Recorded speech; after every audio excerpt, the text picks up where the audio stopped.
وقفے کے بعد خوش آمدید محترم محمد علی منظر صاحب ہمارے ساتھ تشریف فرما ہے. ہم ان کی شاعری سن رہے ہیں, ان سے گفتگو کر رہے ہیں. ہم نے ان کی زندگی کے ابتدائی ایام کے بارے میں جانا, اور ابھی ہم آپ کو ان کی زندگی کے مختلف جو پیرائے اور مختلف گوشے ہیں ان کے بارے میں بتائیں گے, اور انہی کی زبانی بتائیں گے یقیناً. محمد علی منظر صاحب, ہم نے آپ کے جو ابتدائی ایام ہیں جو میر پور خاص میں گزرے, اور اس کے بعد جب آپ کراچی آئے ان ایام کے بارے میں جانا. لیکن کراچی میں آپ نے ادبی منظرنامے کو کس طرح دیکھا؟ آپ نے بتایا کہ آپ ویکینڈز پہ جاتے تھے میر پور خاص, لیکن یہاں کی جو ادبی تقریبات تھیں ان میں شریک نہیں ہو پاتے تھے.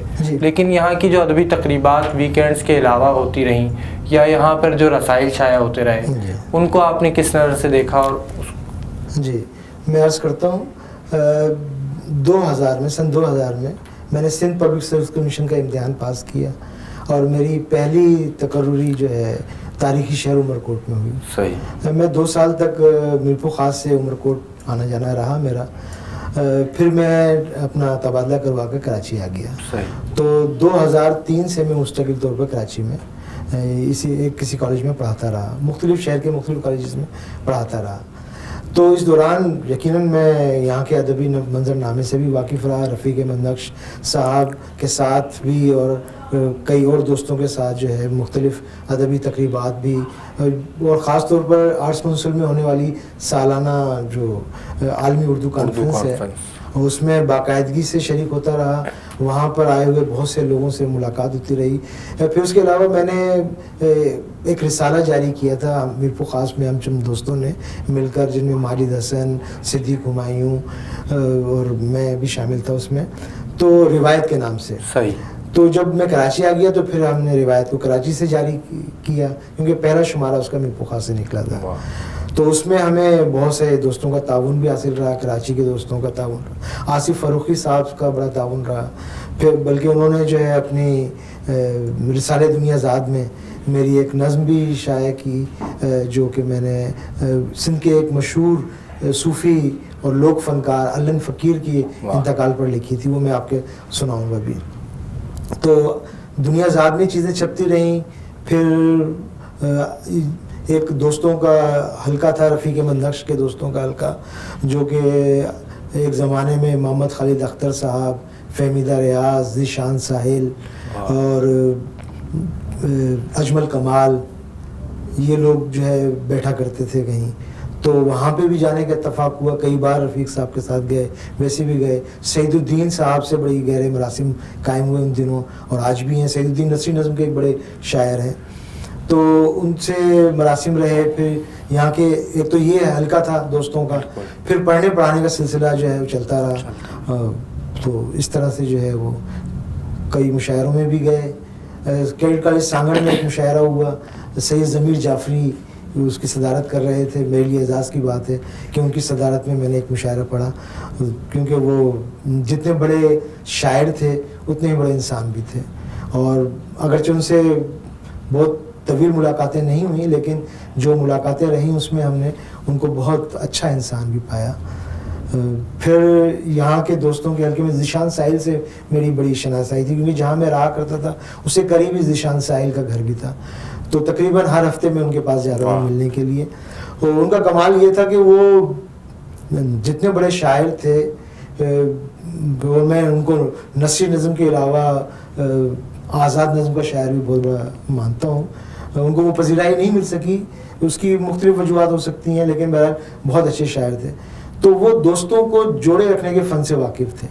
اگر اختلافات کہیں دوستوں میں ہو جاتے تھے تو ان غلط فہمیوں کو دور کرنا, انہیں آپس میں ایک اچھا تعلق قائم کرنے کے لیے جو ہے اپنے گھر پہ مدعو کرنا, تو یہ ان کی بڑی خوبی رہی.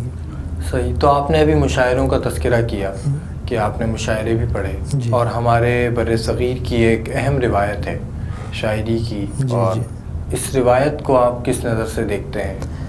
دیکھیے, روایت تو بہت عمدہ ہے, لیکن وقت کے ساتھ ساتھ مشاعرے تربیت کا کام کیا کرتے تھے, سامعین کی تربیت کا کام کیا کرتے تھے. لیکن اب وہ تربیت ختم ہو گئی, تفریح اس میں زیادہ آ گئی ہے, تفریح کا عنصر بڑھ گیا ہے. یعنی مشاعروں کا مقصد ہے وہاں پر بیٹھ کے تالیاں بجانا, یا پھر اس لیے میں نے دیکھا ہے کہ بہت سے سنجیدہ شاعر جو ہے مشاعروں میں نہیں جاتے ہیں.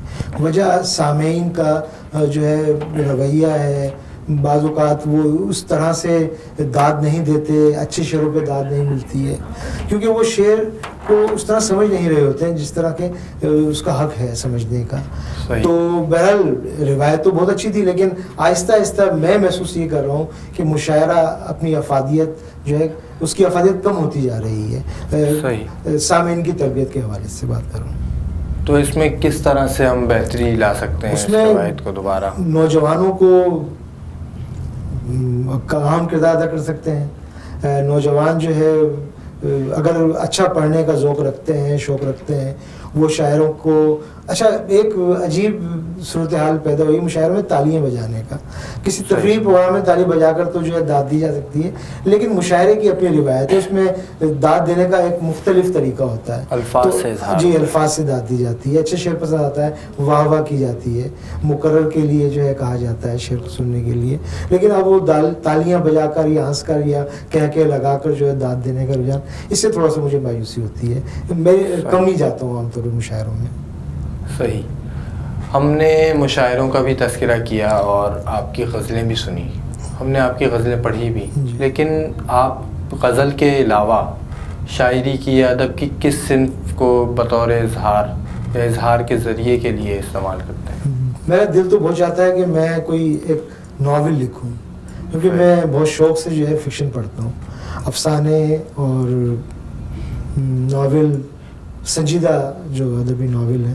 اور اس سلسلے میں آج رسالے کا بڑا معترف ہوں کہ اس نے ہمیں جو ہے جدید ادب کو پڑھنے کا اور خاص طور پہ فکشن کو پڑھنے کا بڑا اچھا موقع فراہم کیا ہے. وہ آج کے اندر پورے ناول جو ہے ترجمہ کر کے یا تبازات ناول جو ہے وہ شائع کیے جاتے ہیں. ابھی حال ہی میں اروندھتی رائے کا ناول کا پورا ترجمہ شائع کیا ہے, بے پناہ شادمانی کی مملکت کے حوالے سے, وہ پڑھا. پھر اس کے علاوہ اس سے پہلے یشپال ایک ہندی رائٹر ہیں, ان کا پورا ناول تقریباً 1100 صفحات کا ناول تھا, وہ جھوٹا سچ کے نام سے وہ شائع کیا.